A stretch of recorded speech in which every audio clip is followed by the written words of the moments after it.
But first, for decades, he's delighted audiences of film, TV and stage, but he's best known as one half of the iconic 80s cop duo Dempsey and Makepeace. And now, 40 years on, Michael Brandon has released a memoir to tell us all about his remarkable life and career. Michael, welcome to Showcase, and thank you so much for coming. It's brilliant to have you here. Thank you. It's brilliant to be here, believe me. It is such a pleasure because I have now read your memoir. That's all I'm saying. It's funny, it's candid, and it's just jam-packed full of the most fantastic stories. What was it like, essentially reliving your incredible career?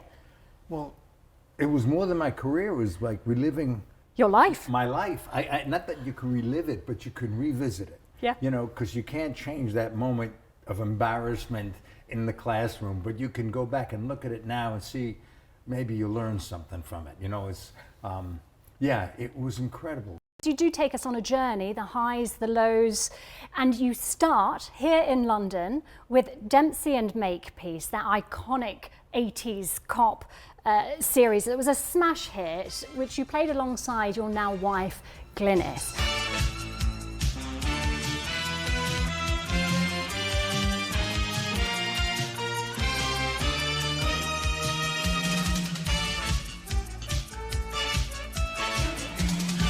Yeah, life changed because I'd never done a job to change my entire life. Which it did change the course of your life, because it's there that you met your now wife Glynis of 35 years, no less. She's still changing the course. So it was Dempsey and Makepeace where you met Glynis. I thought she was really demure. I think I might have used that word for the first time. I thought she was reserved, she was very English and beautiful. Yeah. You do, after you've introduced Dempsey and Makepeace and you've introduced Glynis, you say, I'll come back to that later on in the book, because you say it didn't come easy, and then you go into your journey. Yeah, well, they said don't start a book with I was born, you know. And it's a brilliant way to start the book, because then you go back to where it all started. You know, you grew up in quite a rough part of Brooklyn, didn't you? In those days, Brooklyn, like you see in Friends, is not the Brooklyn that I knew. The Brooklyn I knew was tough. When you started out, I mean, very early on, you were up against the likes of Al Pacino, who you were up against a couple of times for roles. Yes. What did you learn from him? Because you say that you learned a lot from him. He taught you a lot. Well, Al cooks. He cooks like a chef, you know, not until it's ready, not a wine before it's time, you know. It was like, I was raw. I was just out of acting school. I had never seen a play, okay? So I was really an idiot. I came in and I just went for it, whatever I could do. And I frightened the casting director who was reading with me, because I wound up all over his body, you know. It was like, and I hit him. And, you know, it was like. Is this the casting director you're hitting? Well, I went, I attacked the casting director. So, did you get the part? I got 6 callbacks. Okay. Right? And it came down to me and Al. But he got the role. He had more experience. Okay. He had a lot more. Yeah. He was ahead of me. You've also worked alongside Anthony Hopkins. Yeah. Now, the one little nugget that I wanted to talk about Anthony Hopkins is this mysterious sound that he taught you. And why? There was some difficulty. This is the Changing Seasons, wasn't it? The film Yes, the Changing Seasons. Shirley MacLaine, Anthony Hopkins, Bo Derek, and he was upset about a scene before, having nothing to do with me.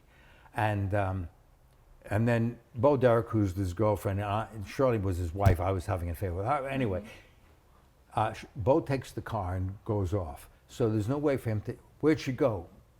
He said, you know, give me the keys. And you know, the way he said it and doing that, and I went, no. What? I said, no. He said, you can't say no. I said, I just did. He said, you've got to give me the keys. And I said, not like that. He said, how? I said, with a little respect. Quite right. Shall we go again? It was amazing. This was Anthony and I on the raw, you know. And he was great. And he said to me, thank you for not giving in to me in that. I really respect if you're doing that. And if I ever do that again, I want you to do something. What is that? He said, it's just a little thing, but it'll get me right back. And it was this.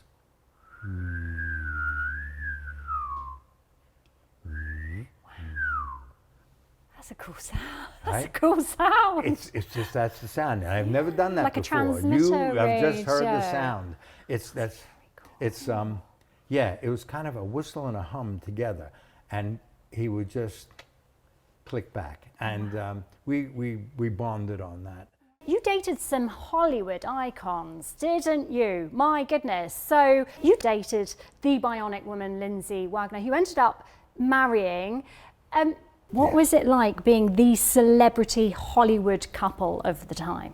Well, it has its good and bad sides. Yeah. It was good that we could get a table in any restaurant, but it wasn't so great that you were always in the public eye. Yeah.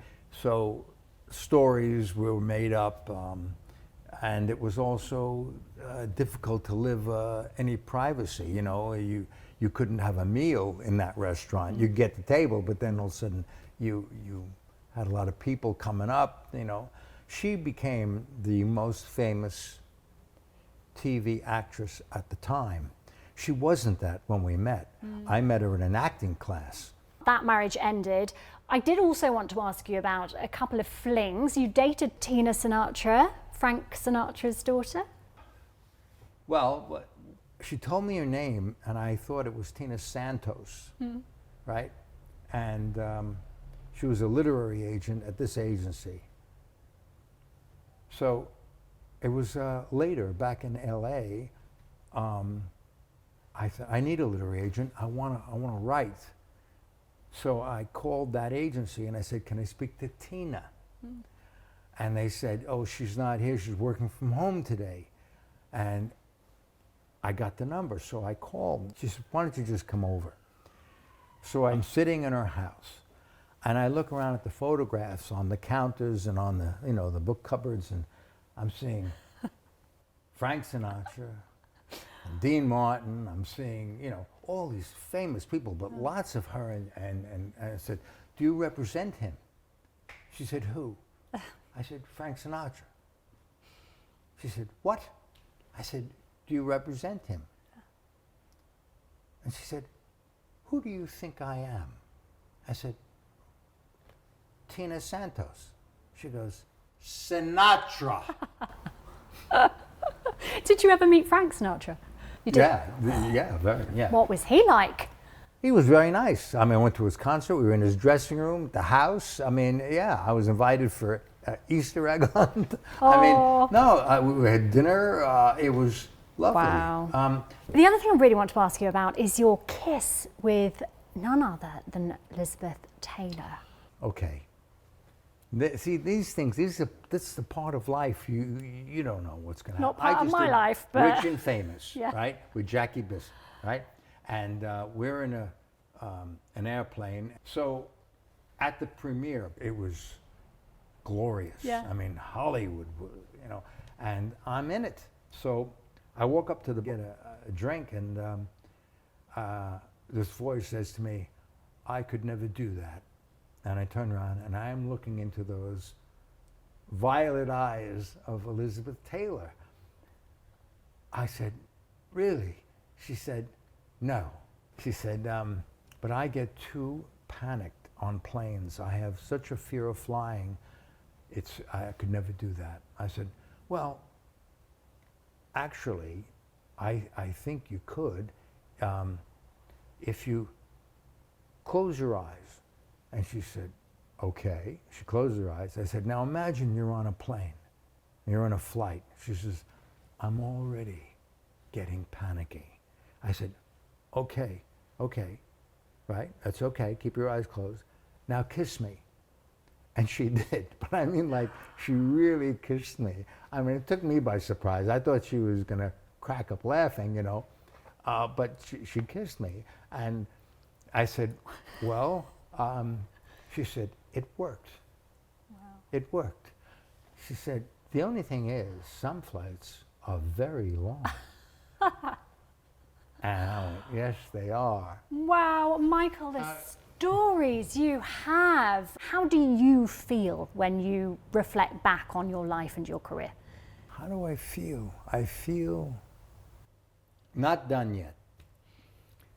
Not done yet. There's more to do, and I'm looking forward to it. And I just, I just carry on. It's just, it's funny because each time I finish a movie or I finish like this, you feel, okay, I can die now.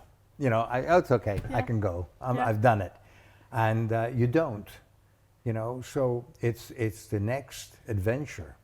And I think that there's always a next adventure. I think we've always got to keep open to that possibility. You have to get older, but you don't have to get old. Love it, and my goodness, have you lived some adventures. It has been such a pleasure, not only reading your fantastic new memoir, but speaking to you. You're funny, you're charismatic. It was such a pleasure. Thank you. Thank you. Thank you.